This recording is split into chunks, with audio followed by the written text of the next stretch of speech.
देव उठनी एकादशी की 3 सुंदर कथाएं। दोस्तों, आइए जानें देव उठनी एकादशी पर पूजा विधि और कथाएं। नमस्कार दोस्तों, अनुभव ज्ञान गंगा चैनल पर आपका स्वागत है।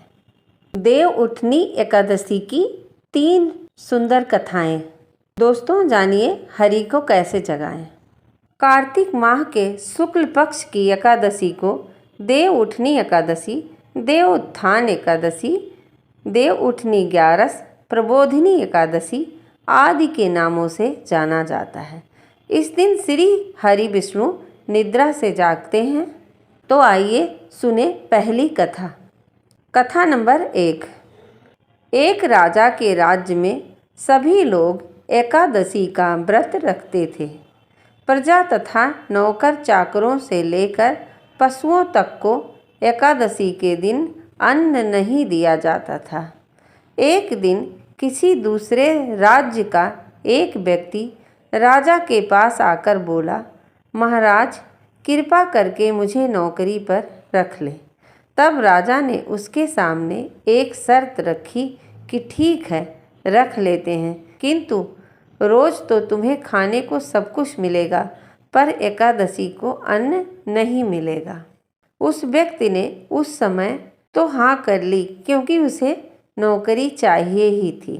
पर एकादशी के दिन जब उसे फलाहार का सामान दिया गया तो वह राजा के सामने जाकर गिड़गिड़ाने लगा, महाराज, इससे मेरा पेट नहीं भरेगा, मैं तो भूखा ही मर जाऊंगा। मुझे भोजन दे दीजिए या तो अन्न दे दीजिए, मैं खुद ही बना लूँगा। राजा ने उसे शर्त की बात याद दिलाई, पर वह अन्न छोड़ने को राजी नहीं हुआ। तब राजा ने उसे आटा, दाल, चावल आदि दिए। वह रोज की तरह नदी पर पहुंचा और स्नान कर भोजन पकाने लगा। जब भोजन बन गया तो वह भगवान को बुलाने लगा, आओ प्रभु, भोजन पाओ, भोजन तैयार है। उसके बुलाने पर पीतांबर धारण किए भगवान चतुर्भुज रूप में आ पहुँचे तथा प्रेम से उसके साथ भोजन करने लगे। भोजन आदि करने के बाद भगवान अंतर्ध्यान हो गए और वह अपने काम पर चला गया। 15 दिन अगली एकादशी को वह राजा से कहने लगा कि महाराज, मुझे इस बार दुगना सामान दीजिए। उस दिन तो मैं भूखा ही रह गया। राजा ने कारण पूछा तो उसने बताया, हमारे साथ भगवान भी खाते हैं, इसलिए हम दोनों के लिए यह सामान पूरा नहीं होता। यह सुनकर राजा को बड़ा आश्चर्य हुआ। वह बोला, मैं नहीं मान सकता कि भगवान तुम्हारे साथ भोजन करते हैं। मैं तो इतना व्रत रखता हूँ, पूजा करता हूँ, पर भगवान ने कभी मुझे दर्शन नहीं दिए। राजा की बात सुनकर वह बोला, महाराज, यदि विश्वास ना हो तो साथ चलकर देख लें। राजा एक पेड़ के पीछे छिपकर बैठ गया। उस व्यक्ति ने भोजन बनाया तथा भगवान को शाम तक पुकारता रहा, परंतु भगवान ना आए। अंत में उसने कहा, हे भगवान, यदि आप नहीं आए तो मैं नदी में कूदकर प्राण त्याग दूंगा। लेकिन भगवान नहीं आए। तब वह प्राण त्यागने के उद्देश्य से नदी की तरफ बढ़ा। प्राण त्यागने का उसका दृढ़ इरादा जानकर शीघ्र ही भगवान ने प्रकट होकर उसे रोक लिया और साथ बैठकर भोजन करने लगे। खा पीकर वह उसे विमान में बिठाकर अपने धाम ले गए। यह देख राजा ने सोचा कि व्रत उपवास से तब तक कोई फायदा नहीं होता जब तक आपका मन शुद्ध ना हो। इससे राजा को बहुत ज्ञान मिला। वह भी मन से व्रत उपवास करने लगा और अंत में स्वर्ग को प्राप्त हुआ। देव उठनी एकादशी की दूसरी व्रत कथा। एक राजा था, उसके राज्य में प्रजा सुखी थी। एकादशी को कोई भी अन्न नहीं बेचता था, सब फलाहार करते थे। एक बार भगवान ने राजा की परीक्षा लेनी चाहिए। भगवान ने एक सुंदरी का रूप धारण किया तथा सड़क पर बैठ गए। तभी राजा उधर से निकला और सुंदरी को देखकर चकित रह गया। उसने पूछा, हे सुंदरी, तुम कौन हो और इस तरह यहाँ क्यों बैठी हो? तब सुंदर स्त्री बने भगवान बोले, मैं निराश्रिता हूँ। नगर में मेरा कोई जाना पहचाना नहीं है, किससे सहायता मांगूं? राजा उसके रूप पर मोहित हो गए थे। तब वह बोले, तुम मेरे महल में चलकर मेरी रानी बनकर रहो। सुंदरी बोली, मैं तुम्हारी बात मानूंगी, पर तुम्हें राज्य का अधिकार मुझे सौंपना होगा। राज्य पर मेरा पूर्ण अधिकार होगा। मैं जो बनाऊंगी तुम्हें खाना होगा। राजा उसके रूप पर मोहित था, अतः उसने उसकी सभी शर्तें स्वीकार कर ली। अगले दिन एकादशी थी। रानी ने हुक्म दिया कि बाजारों में अन्य दिनों की तरह अन्न बेचा जाए।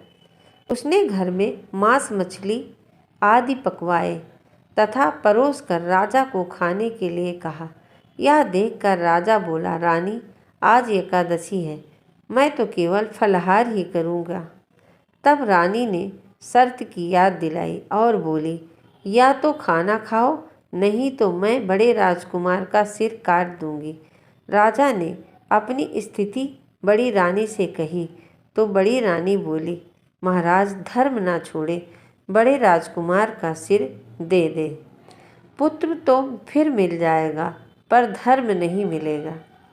इसी दौरान बड़ा राजकुमार खेलकर आ गया। माँ की आंखों में आंसू देखकर वह रोने का कारण पूछने लगा, तो माँ ने उसे सारी स्थिति बताई। तब वह बोला, मैं सिर देने के लिए तैयार हूँ। पिताजी के धर्म की रक्षा होगी और जरूर रक्षा होगी। राजा दुखी मन से राजकुमार का सिर देने को तैयार हुआ तो रानी के रूप में भगवान विष्णु ने प्रकट होकर असली बात बताई। राजन, तुम इस कठिन परीक्षा में पास हुए। तब भगवान ने प्रसन्न मन से राजा से वर मांगने को कहा तो राजा बोला, आपका दिया हुआ सब कुछ है प्रभु, हमारा उद्धार करें। उसी समय वहाँ एक विमान उतरा। राजा ने अपना राजपुत्र को सौंप दिया और विमान में बैठकर परम धाम को चला गया। प्रबोधनी एकादशी की एक तीसरी कथा शंखासुर नामक राक्षस की है। शंखासुर ने तीनों लोकों में बहुत ही उत्पात मचाया हुआ था। तब सभी देवताओं के आग्रह करने पर भगवान विष्णु ने उस राक्षस से युद्ध किया और वह युद्ध कई वर्षों तक चला। युद्ध में वह असुर मारा गया और इसके बाद भगवान विष्णु विश्राम करने चले गए। कार्तिक शुक्ल एकादशी के दिन भगवान विष्णु की निद्रा टूटी थी और सभी देवताओं ने भगवान विष्णु की पूजा की थी। शिव महापुराण के अनुसार पौराणिक समय में दैत्यों का राजा दंभ हुआ करता था।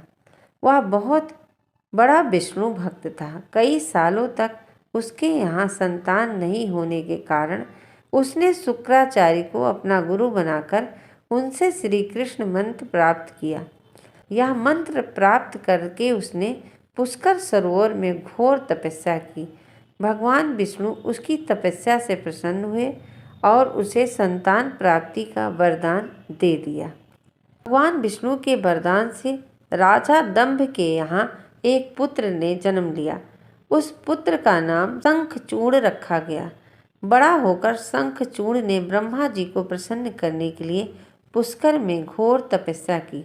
उसकी तपस्या से प्रसन्न होकर ब्रह्मा जी ने उसे वरदान मांगने को कहा। तब शंखचूड़ ने वरदान मांगा कि वह हमेशा अजर अमर रहे और कोई भी देवता उसे नहीं मार पाए। ब्रह्मा जी ने यह वरदान दे दिया और कहा कि वह बद्री बन जाकर धर्मध्वज की पुत्री तुलसी जो तपस्या कर रही है उससे विवाह कर ले। शंखचूड़ ने ऐसा ही किया। तुलसी के साथ विवाह के बाद सुखपूर्वक रहने लगा। उसने अपने बल से देवताओं, असुरों, दानवों, राक्षसों, गंधर्वों, नागों, किन्नरों, मनुष्यों तथा त्रैलोकी के सभी प्राणियों पर विजय प्राप्त कर ली। वह भगवान श्री कृष्ण का परम भक्त था।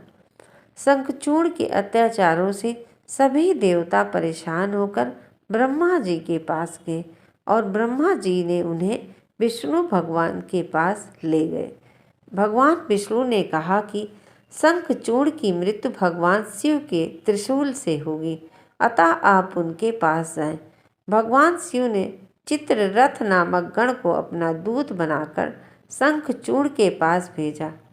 चित्ररथ ने शंखचूड़ को समझाया कि वो देवताओं को उनका राज लौटा दे, परंतु शंखचूड़ ने मना कर दिया और कहा कि वह महेश्वर से युद्ध करना चाहता है।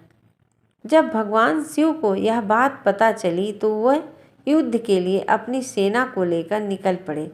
इस तरह देवता और दानवों में घमासान युद्ध हुआ, परंतु ब्रह्मा जी के वरदान के कारण शंखचूड़ को देवता नहीं हरा पाए। भगवान शिव ने शंखचूड़ का वध करने के लिए जैसे ही अपना त्रिशूल उठाया, तभी आकाशवाणी हुई कि जब तक शंखचूड़ के हाथ में श्री हरि का कवच है और इसकी पत्नी का सतीत्व अखंडित है, तब तक इसका वध असंभव है। आकाशवाणी सुनकर भगवान विष्णु वृद्ध ब्राह्मण का रूप धारण कर शंखचूड़ के पास गए और उससे श्री हरि कवच दान में मांग लिया। शंखचूड़ ने वह कवच बिना किसी संकोच के दान कर दिया। इसके बाद भगवान विष्णु शंखचूड़ का रूप बनाकर तुलसी के पास गए। शंखचूड़ रूपी भगवान विष्णु ने तुलसी के महल के द्वार पर जाकर अपनी विजय होने की सूचना दी। यह सुनकर तुलसी प्रसन्न हुई और पति रूप में आए भगवान का पूजन और रमण किया।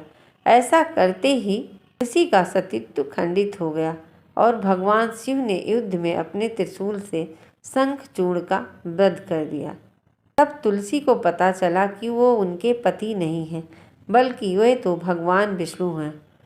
क्रोध में आकर तुलसी ने कहा कि मेरे साथ छल पूर्वक मेरा धर्म भ्रष्ट किया गया और मेरे पति को मार डाला, अतः मैं आपको श्राप देती हूँ, आप पाषाण रूप होकर धरती पर ही रहें। तब भगवान विष्णु ने कहा, देवी तुम मेरे लिए भारतवर्ष में रहकर बहुत दिनों तक तपस्या कर चुकी हो।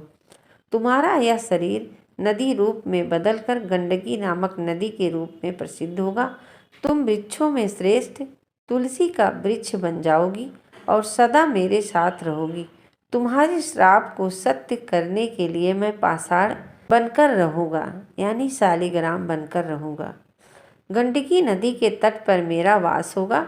देव प्रबोधनी एकादशी के दिन भगवान शालिग्राम व तुलसी का विवाह संपन्न कर मांगलिक कार्यों को प्रारंभ किया जाता है। धार्मिक मान्यता के अनुसार इस दिन तुलसी शालिग्राम का विवाह करने से अपार पुण्य की प्राप्ति होती है। देवउठनी एकादशी को ये सारी कथा सुने और सुनाएं, इससे बहुत पुण्य मिलता है। दोस्तों, थोड़ा सा पूजन व्रत भी आइए जाने किस प्रकार करें। देवउठनी एकादशी के दिन व्रत करने वाली महिलाएं प्रातः काल में स्नान आदि करके निवृत्त होकर आंगन में चौक बनाएं। तत्पश्चात भगवान विष्णु के चरणों को कलात्मक रूप से अंकित करें और तुलसी के गमले को या क्यारी को अच्छे से रंग रोगन यानी लीप पोत कर सजाएं। फिर दिन की तेज में विष्णु के चरणों को ढक दें। देवउठनी एकादशी को रात्रि के समय सुशोभित स्तोत्र पाठ, भगवत कथा, पुराण आदि का श्रवण और भजन गायन करें। घंटा, शंख, मृदंग, नगाड़े और वीणा की धुन बजाएं और नहीं तो सुने। और इसके बाद फल, पकवान, सिंघाड़े, गन्ने आदि चढ़ाकर दीपक जलाएं। पुष्पांजलि भी अर्पित करें। दोस्तों, अगर कोई भी मंत्र ना पता हो आपको तो आप ओम नमो भगवते वासुदेवाय कहकर पूजा कर सकते हैं। तो दोस्तों, उम्मीद है आपको तीनों कहानियाँ पसंद आई होंगी और इसी तरह अच्छी अच्छी कहानियों के लिए, व्रत त्यौहार की तिथि और सबकी जानकारी के लिए चैनल को ज़रूर सब्सक्राइब कर लें। बेल आइकन को भी प्रेस करें जिससे आपको नई वीडियो की जानकारी तुरंत मिल जाए। और वीडियो पसंद आए तो वीडियो को लाइक, शेयर और कमेंट ज़रूर करें। और कमेंट में जय माँ तुलसी ज़रूर लिखें। Thank you so much. धन्यवाद। जय माता दी।